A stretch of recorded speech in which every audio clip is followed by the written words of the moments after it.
Right now, CBS Mornings is live in Washington for President-elect Trump's inauguration. Now, the festivities had to be moved inside because of the cold weather. Chris Van Cleve joining us live this morning from Washington, D.C. And Chris, we see you appear to be outside. Yep. Is that right? How's it feeling out there? And what's the atmosphere like now that things have been shifted inside?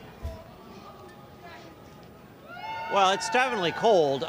You're hearing some cheering because the folks in line behind us here are going inside the Capital One Arena. That's where what would have been the outdoor parade has been moved indoors. Folks camping out starting like 10 p.m. last night, braving very, very cold temperatures here. And we had a little bit of snow in the area as well. One of the things here, though, there are far more people in line than can fit inside that arena. So only 20,000 or so will get in. There were about 250,000 people that had tickets to watch the inauguration on the mall. So many people here lined up, realizing they probably wouldn't get in, but have been lining up for hours here in the cold. I'm curious to know, you're talking security on the show.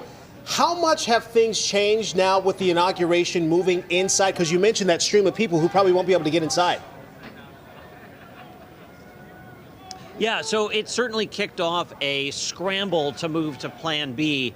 You had months and months of planning that kind of got thrown out the window and 48 hours to come up with a new plan. Part of that involved creating a new perimeter, which included the Capital One Arena and all of this fencing back here to try to manage the crowds. We understand with this crowd, when they reach capacity, they'll start slowing them down the block and perhaps around the corner. So it did force some changes. You have 25,000 law enforcement and National Guard in D.C.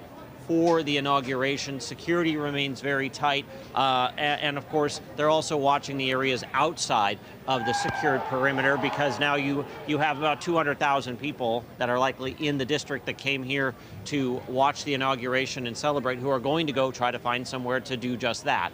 Right. So it does change the game plan a little bit, but you have plenty of officers on hand, and we'll talk more about that on CBS Mornings. Now, Chris, you're talking here to a bunch of Minnesotans where right now the air temperature is -12. So they're looking at you thinking, 21 degrees? Are you kidding me? Moving stuff inside. But you make a really good point. You're talking about hundreds of thousands of people that would have been outside for hours and hours and hours.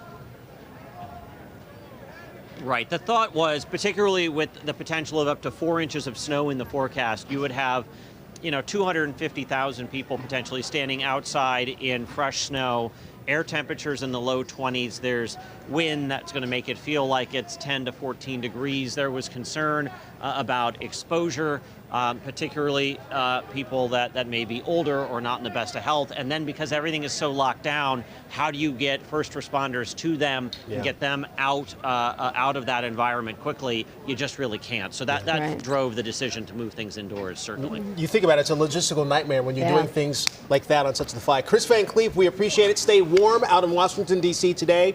And plenty of coverage coming up on CBS Mornings leading up to the inauguration of Donald Trump.